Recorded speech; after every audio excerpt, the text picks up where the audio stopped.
Mark, thank you so much for joining me today. How are you? I'm doing good. How about yourself? Good, good. I've been reading up on you a little bit, and I'm very interested in kind of your backstory. I was reading about your parents, about how your mother was a Mexican immigrant, your father was a Salvadorian refugee. Is that correct? Definitely. My dad came here at the young age of 14.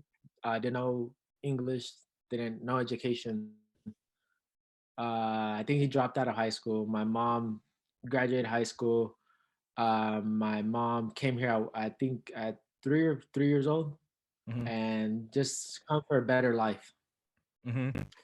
I was gonna say, I mean, that that that story of being a refugee, it sounds like, it was probably during that 1980s era, I'm assuming, when there was so much turmoil going on in El Salvador. Is that correct? Yeah, exactly. It's kind of I think they had a civil war, and it's Hmm. kind of like it's either you're gonna you're gonna die trying to make it to USA, you're gonna die in the war. Like it's Hmm. either or. And then the gang violence, and so it I was know. bad. But it's just kind of like you have to go ahead. I was going to say, I know that your dad was an amateur boxer. Was that in El Salvador? Or was that within the United States? That was in USA. That was in Mhm. I think like San Fernando Valley, Los Angeles. Okay. So kind of take me through this. So your dad, I think you said he was 15-1 as an amateur. Did he have dreams of aspiring to be a professional, and kind of what were his aspirations for boxing?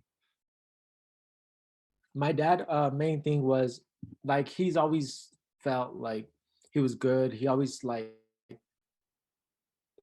felt like he was trying to like he was kind of coaching himself. He just told me like I never had nobody to push me. I never had nobody to push me. And I feel like now he's that person. Like I feel like I always say you become what you needed when you're younger. He wanted Hmm. somebody to push him to box, and now he's pushing me to box, and now I'm in this great opportunity because of him. He's been pushing me, and he knows what I'm capable of. He knows how to get what's best for me, and that's why we're here today. When you enter the gym at 4 years old, was there already boxing in your life? I would assume that your dad, with that love for it, probably had it on TV and things of that nature. I grew up in the gym. Hmm. It's kind of like I grew up not really knowing any fighters. Just the first fight I remember recalling watching was probably Margarito versus Cotto when Margarito ended up stopping it. And I'm like, damn, that's a brutal fight. And that's one of the fights I'll never forget. And like coming to know like Margarito was kind of cheating in that fight, basically cheating, then it's kind of like, oh, damn, like not all the fights are like this. At what point within your life did you realize that boxing was going to be your life? Like, this is what I'm going to do. I believe at 16, 17, I had a big push because I was already like number one in the world, and I felt like knowing what I'm capable of, I can make this a career. But I was not obsessed with it until I went to the Canelo camp. Hmm. And so, kind of, you start off at an early age. You're going through it at the age of 4 and up. When did everybody kind of realize that you had something special? It's kind of crazy because I believe everybody always seen that, oh, you're special, you're really talented, you work hard, and but it's kind of like, oh, this is working, this is what it's called, working hard. Like I Hmm. do this every day. I give my everyday, like, why don't you give your like it's like kind of like telling somebody you're smart.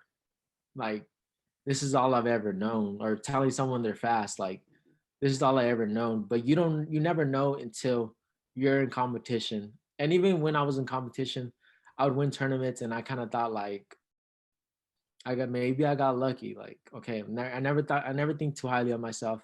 Never get high on the criticism. Never get low on the criticism and high on the praise. Like I just do my thing, and I feel like when I started knowing, when a lot of people started noticing me, and being number one in the world was, it was good, but I if I don't keep being number one in the world, then that doesn't mean anything no more. So it's kind of like I really like take a lot of pride in what my dad thinks. Like if my dad thinks I'm capable of doing something, then I can do it.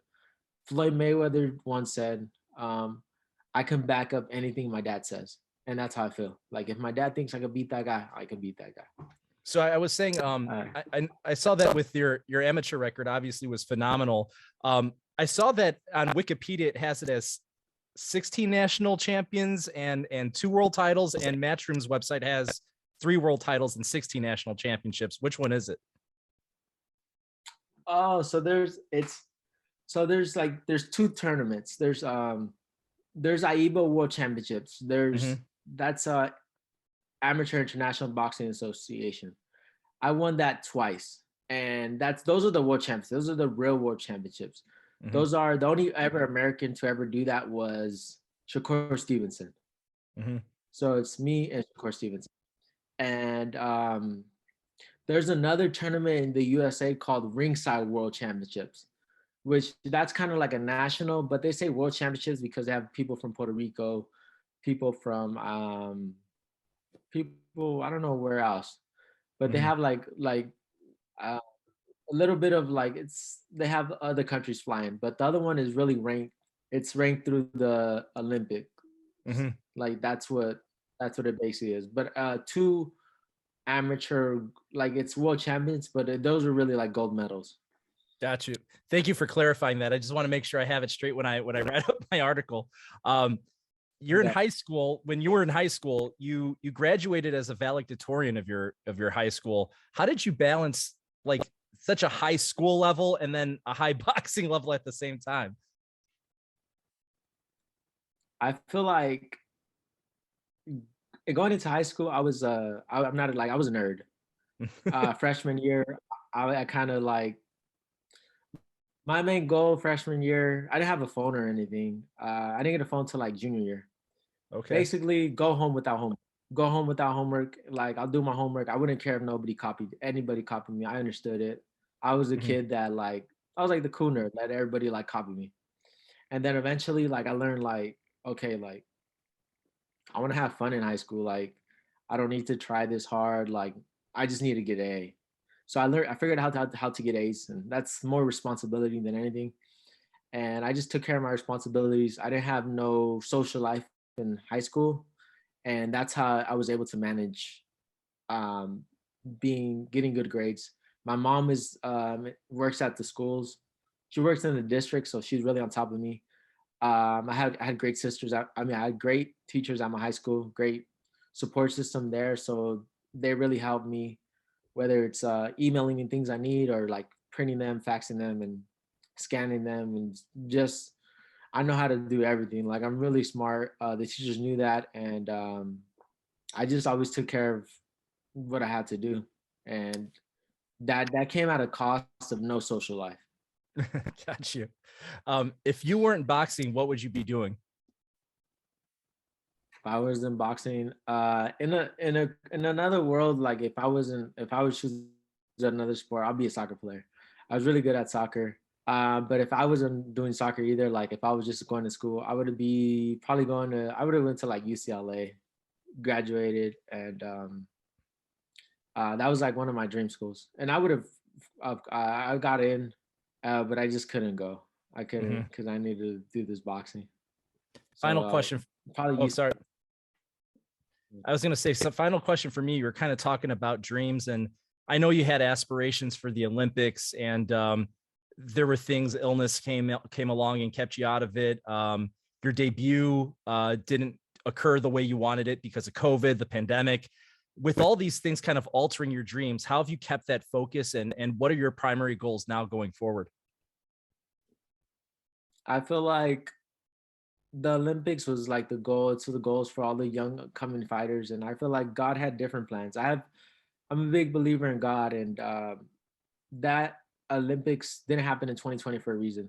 But I used all of 2020 preparing to become pro, and I feel like I got blessed with the opportunity to sign with Eddie Hearn, to be on a co-main event for Canelo, be on two more Canelo cards, and my my my goal in boxing is to inspire people that just to always like have faith, keep the faith, and just know that there's a plan and there's a purpose out there. You just need to go out there and fulfill it, and it's gonna hurt, but once you go out and do it, then people are gonna resonate to you. They're gonna see the authenticity.